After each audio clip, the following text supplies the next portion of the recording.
Someone will go through life just never really finding joy or fulfillment, and everything's just fine. How's your job? It's fine. How are your friends? They're fine. They'll go from job to job to job, hoping that the next one sticks. They go from relationship to relationship, hoping that the next one is the love that I've been looking for. They don't know how to ask for help, and it makes them feel even worse. So you have an insecure generation that doesn't have coping mechanisms. They want it all instantaneously. The problem is life, relationships, career are not destinations. Like, look, I found the job I love. It's the same with love. It's like, I found love. No, you didn't. You work hard every single day to stay in love. It's a journey. We do not practice empathy. We all have performance issues. Maybe someone's kid is sick. Maybe they're having problems in their marriage. Maybe one of their parents is dying. We don't know what's going on in their lives. And of course, it will affect performance at work. Empathy is being concerned about the human being, not just their output. And we have to practice empathy. And one of the groups that we are pretty bad at practicing empathy with is our young millennials. How do we practice empathy with someone we don't understand? How do we practice empathy with an organization or a group that we're struggling with? Too many millennials have grown up subject to what has been described as a failed parenting strategy. Too many of them were told as they were growing up that they were special, that they can have whatever they want just because they want it. They got medals for coming in last. They got participation medals. Right? And the science on this is already good. We know that it devalues the feeling that somebody who works hard and comes in first place, and it actually makes the person who comes in last embarrassed because they know they don't deserve it. So it actually makes them feel worse. It actually doesn't help. And they got A's not because they earned them, but because the teachers didn't want to deal with the parents. Then those kids graduate and they start a job. And in an instant, they find out that they're not special, that you don't get anything just because you want it. You get nothing for coming in last, and your parents cannot help you get a promotion. And in an instant, their entire self-image is completely shattered. In an instant, the way they view themselves has completely changed, turned on its head. And so what you find is that there's an entire generation growing up with lower self-esteem than previous generations. Remember, they have grown up in an Instagram, Facebook, Snapchat world in which they are very, very good at putting filters on everything. They're very, very good at curating how they want to be seen. And we think they're full of confidence. They seem to have all the answers. They seem to be telling us what to do. At the end of the day, it's just not there. It's just not true. It's just not true. Their confidence is a lot weaker than before. They don't know where they're coming from. They don't know where they're going. They're unsure of themselves, and they lack the courage to ask. Then we add in technology. There's a chemical in our body called dopamine.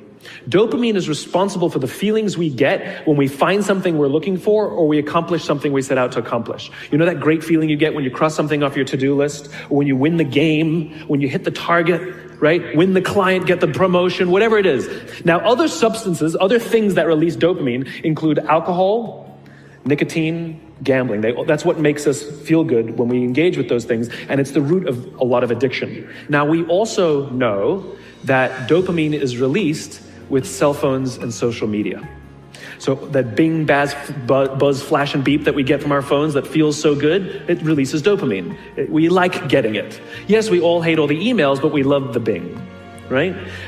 We've all been in this position. You know, you're feeling a little bit down, you're feeling a little bit sorry, maybe feeling a little bit sad. And so what do? We send out 10 texts to 10 friends. Hi, hi, hi, hi, hi. And we hope that they write back because it feels good, right? So now we have a young generation with basically unfettered access to social media and cell phones. We have age restrictions on alcohol, we have age restrictions on smoking, and we have age restrictions on gambling. We have no age restrictions on this other dopamine-producing device called social media or cell phones. It's the equivalent of throwing open the liquor cabinet and telling our young adolescents, I know this is a stressful time, try the vodka, it'll get you through these hard times.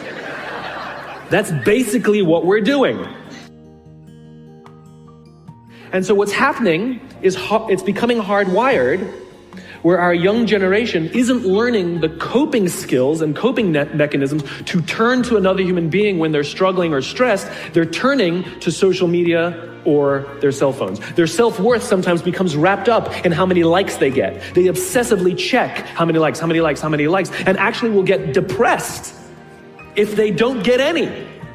You see them going out with their friends, and instead of connecting with their friends, they will simply sit and talk on the phone. Put it away, keep it away, because what it does is it actually hurts our ability to relate to each other. Now, you look at young kids these days, they're on them all the time. I don't blame them. It is addiction. So you take an insecure generation that now, through no fault of their own, struggles to cope with stress. They don't know how to cope with and deal with stress. And as they have told me, many of them will admit that they struggle to form deep, meaningful relationships. They will admit that many of their friendships are superficial, that their friends they know would cancel on them if they get a better plan, that they wouldn't really know who to talk to if they get depressed. And maybe they'll turn to an online support group, which is not a real thing. It's not human. And we've seen the impact of this. We're starting to see rises of depression in this generation. We're starting to see rise of suicide in this generation. We're starting to see a rise of accidental deaths due to drug overdose from this generation. Universities are currently dealing with an epidemic that they've never dealt with before, which is the number of kids requesting leaves of absence due to depression. Now, those are all extreme examples. The less extreme and more likely example is that someone will go through life just never really finding joy or fulfillment, and everything's just fine. How's your job? It's fine. How are your friends? They're fine. But no joy, because you just cannot, because joy, fulfillment comes from this. It comes from human interaction. We are social animals and we need it. And we have to learn to rely on our friends. And that skill is desperately lacking. So you add in the next one, impatience. This generation is often accused of being entitled. And if you've worked with any of them before, sure seems that way. But I would argue that we're misreading the tea leaves. They're not entitled. They're impatient. Again, let's practice empathy. How did they grow up? They grew up in a world of instant gratification. You want to buy something, you go on Amazon, it shows up the next day. You want to watch a movie, you don't check movie times, you just log on and download it whenever you want to watch it. Stream it, right? You want to watch a TV show, you don't wait week to week to week. You just binge watch for the weekend. In fact, if you want to get hold of somebody, you don't leave a message on their machine and wait 4 hours for them to get the message and call you back. You just text them and they'll call you, they'll get back to you literally instantaneously.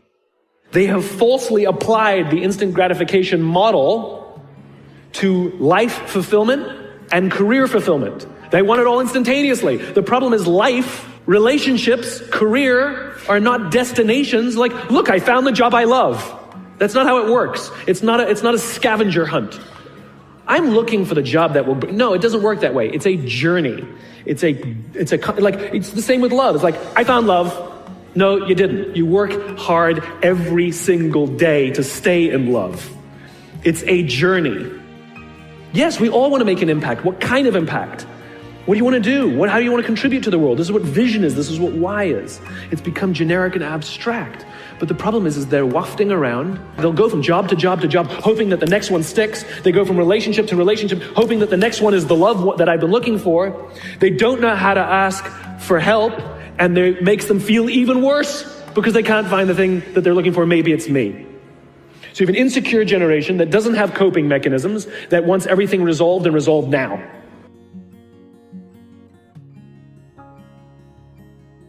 And then we get to the fourth and most egregious of the four observations: environment. We're now taking this wonderful, smart, idealistic, ambitious, hardworking, good group of people that were dealt a bad hand, and we're putting them in corporate environments that do not care about them as human beings. We have, for some reason, our work world has changed over the past 20 and 30 years. We are suffering the side effects of business theories left over from the 80s and 90s. And they are bad for people, and they are bad for business. Mass layoffs. Using someone's livelihood to balance the books, right? It's so normal in America today that we don't even understand how broken and how damaging it is, not only to human beings, but to business. Companies talk about how they want to build trust and cooperation, and they announce a round of layoffs. Do you know the quickest way to destroy trust and destroy cooperation in a business, literally in one day? lay people off, and everyone gets scared. And we're asking our youngest generation to work in environments where how would any of us ever stand up and admit, I made a mistake?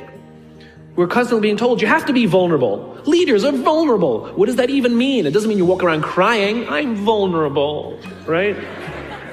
No, what vulnerability means is you create an environment in which someone feels safe enough to raise their hand and said, I don't know what I'm doing. You've given me a job and I haven't been trained to do it. I need help. I made a mistake. I screwed something up. I'm scared. I'm worried. All of these things no one would ever admit inside a company because it puts a target on your head in case there's another round. And so we keep it to ourselves. And how can a company ever do well if nobody's ever willing to admit they made a mistake, that's scared, or they don't know what they're doing? And so we've literally created cultures in which every single day everybody comes to work and lies, hides, and fakes. And we're asking our youngest generation to work and succeed and find themselves and build their confidence and overcome their addiction to technology and build strong relationships at work. We're asking them to do this, and these are the environments we've created. We keep saying to them, you're the future leaders. We're the leaders now. We're in control. What are we doing? This is what empathy means.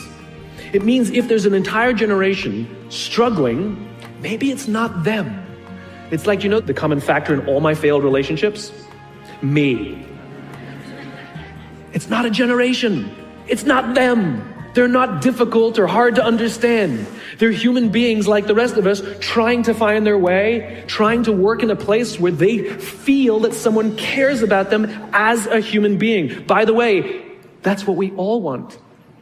In other words, it's not even generational. It's all of us. This is the practice of empathy. That if we're struggling to communicate to someone, if we're struggling to help someone be at their natural best, I'm tired of people saying to me, how do I get the best out of my people? Really? That's what you want? They're like a towel, you just wring them. How can I get the most out of them? No, how do I help my people be at their natural best? Right? We're not asking these questions. We are not practicing empathy. We have to start by practicing empathy and relate to what they may be going through. And it will profoundly change the decisions we make. It will profoundly change the way we see the world.